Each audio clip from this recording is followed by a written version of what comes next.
Hi everyone, so just come back from a really interesting event today at the Newcastle Helix, sort of Centre for Innovation, progress, all of that. What a fantastic building it is. So yeah, the event was held by Innovation SuperNetwork on sort of AI, understanding AI, and the speakers, Scott Logic, were absolutely fantastic. Now, February for me seems to be a month of learning about AI, and this is a very specific reason for me.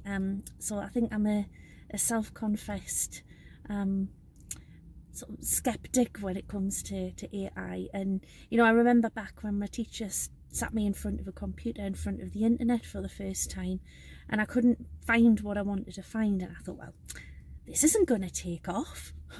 I thought the same thing about apps. Well, why would you want an app when you can just go on the website and look for what you need? So Janine knows that sometimes she gets the wrong end of the stick with these things. Yeah,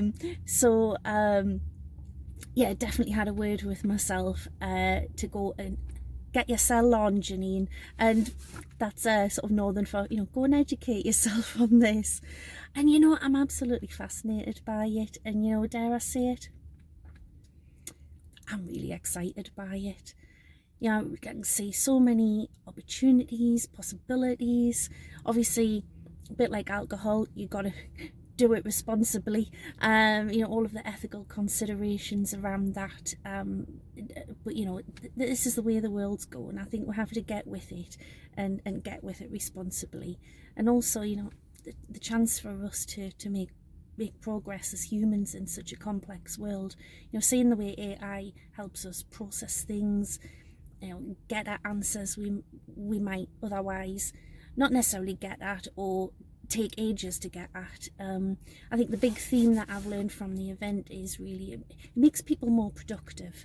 And I think when we've got that time back, what can we do with that time? That's the big thing that's sort of whirring around in my mind. So anyway, I thought I would just dive through some of my notes here, learning on the fly. If this is something that you think is useful, because my head's always full when I come out of events like this. A bit of a kind of virtual coffee learning session. This is going to be a bit of a splurge of thought from me. If you like this sort of thing, I might do it again, give it a catchy title, so if you don't, you can tune out. We'll see how we go. But I just wanted to really share some of my thoughts instead of it sitting in my book here. So today I've learned all of the different kinds of things you can do with generative AI. All the different options where you can convert an image to text. I think that's really good. See, in the olden days, creating image libraries where you'd have to tag stuff with what you see, say what you see. That does it for you. So how much time is that going to save? So you can go on and do other things, even if it is just making a coffee. Text to audio, that was a funny one. So, creating a song. Being a musician myself, it's a bit like, really? But I can see where, could maybe spark new creativity, or are we actually just going to be listening to AI songs on the radio? Maybe.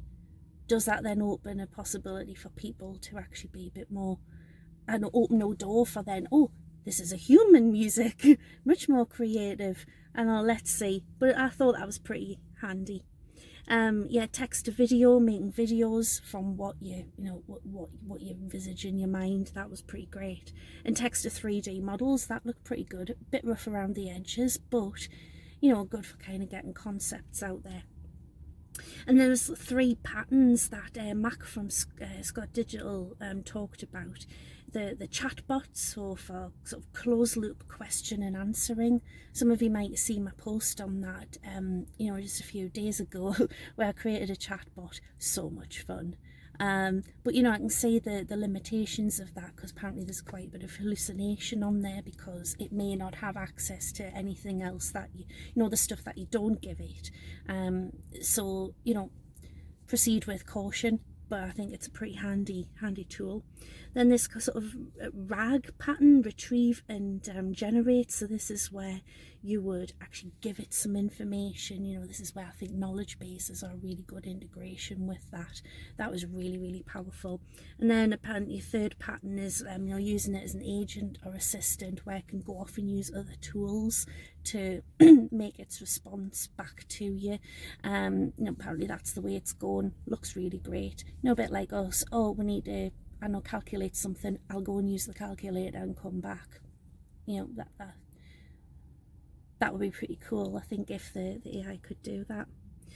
So when we were thinking about how we would put it, you know, the business value and what businesses would get from this, and you know, how would you do it,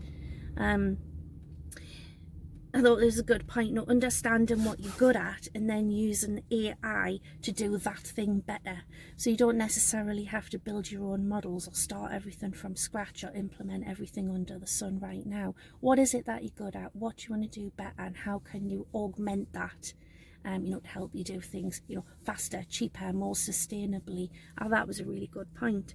And I'm hearing this phrase a lot about AI, democratizing access to knowledge. Still get my head around that a bit. You know, I'm into knowledge management and all of that, and I can understand the limitations of that. But when you contrast that with the internet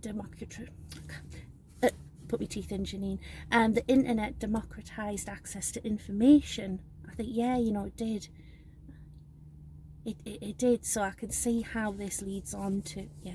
Of course, you've got sort of generative AI scraping the data from, you know, experts and sources and copyright and plagiarism, all of that sort of stuff. So that's where it goes off into all of the ethical and legal considerations. Yeah, I thought that was nice food for thought. And yes, rubbish in, rubbish out. So I think what I've realised, you know, these few weeks of exploring AI is that it's not like one of those, you know, those magic balls where you would, the black ball where you would shake it, you know, I know, will my crush at school ask me to marry him tomorrow? Of course. It's not quite a black box art. Yes, it goes off and AI does stuff by itself with what it's trained on, but there is a lot of stuff in the back end where it's relying on, you know, us actually configuring it, setting it up, telling it what to use. So there's a lot of human intervention there as well. And yes, rubbish in, rubbish out. So I think this is a really good point to mention. Thought I've had, I think, particularly for knowledge management, I think this is a really good opportunity for knowledge management professionals to work with, say, data scientists, you know, and really help all the AI to be trained on the good stuff. So what the business might need, you know, all of that correct knowledge. I'll probably explore that a bit later. What else? So this whole concept of AI is gonna, you know, take over experts and, you know, yada yada. I mean, this is really in the back. It's one of the things that does worry me. You know, can you trust what they say and base your decisions on all of that? But I thought this was a good point. You know, it's about the explainability of AI.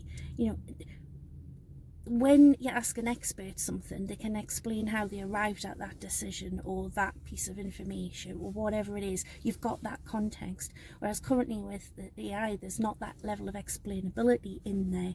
So I think this really points to the sort of level of trustworthiness. Not necessarily take it with a pinch of salt, but, you know, be sensible, use your own judgment before applying stuff. I think that was the sentiment that I got from that. And also an interesting thing about the game of Go, where apparently AI's been winning that for years. An amateur came along and actually beat the AI because they knew how to do things a little bit more tactical.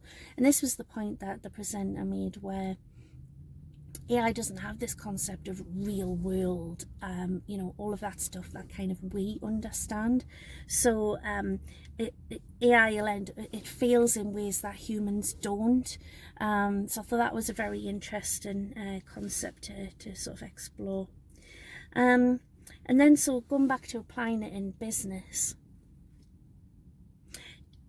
I wrote this down, AI is powerful when it's augmenting the humans who have the domain expertise. So this is using AI to advance and enhance and make us better. We know the stuff. Let's use these tools to help make us better, or us more effective, not better. I think you get where I'm going with that.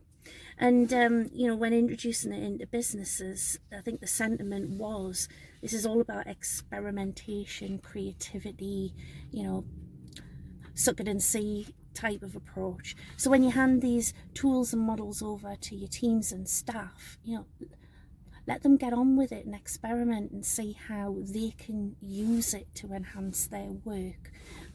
Things are changing so fast, so I think that's a good point about experimenting. Keep changing. Don't worry, I've not got many notes left if you're running out of coffee or something. So what else have I got here? Yes, I think around opinions. So I do like the odd conspiracy theory, I have to admit. And one of the presenters said a really interesting phrase about, becoming tribal in terms of the discourse. The naysayers and it's all doom and gloom, and then you've got on the other hand, it's going to change the world and, do away with people. Very sort of these tribal camps. So I definitely think it's a point to listen to experts right now rather than, your neighbour on Facebook. It's dead impressive, what the experts really understand. It's just so, it is so, complicated what's going on behind the scenes, and it was so refreshing to hear from these experts. So yeah, I'm not quite on I think I'm moving very much more into the middle where I can see, the positives and negatives of AI.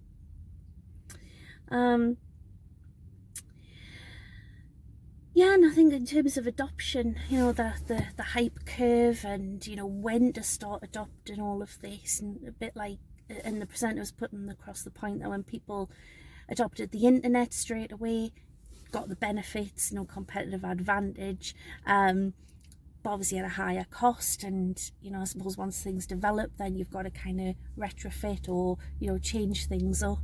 Whereas if you wait a bit longer, see how things are going before you dive in, particularly with AI. And that's in that sense, you've got maybe the competitive advantage, the benefits that you get from it, from not being an early adopter, are a little bit less, but you haven't got the cost, or you're getting with the times. So I think it's really applying all of this when and where it suits you, on your skill level, your needs, so not just implementing it willy-nilly and hoping for the best. Not doing where we did with SharePoint, implement it, turn it on, there you are, get on with it. I think there has to be some sort of semblance of order and mindfulness when implementing this sort of stuff. So so thank you for letting me just share that with you. At least it's out of my notebook now. I'll probably, in sort of using all of this AI knowledge I have now, probably take this video, rip the audio, make some content, I don't know, put it into a picture. I mean, there's endless possibilities. And actually, just to finish off, when I was doing the chatbot workshop, I thought Ruben, the trainer, had a couple of good sentences. It's like, we're only limited by our creativity. I can really see that. And also, you have to speak to AI as if it was a toddler and give it all of the instructions that it needs. I thought that was a quite nice ending. Great, well, thanks very much. I think my time's up and the ticket inspector's probably going to come and kick us out or give us a ticket. So, great talking to you. Hope you're all having a fab day, and hopefully speak to you all soon. Bye.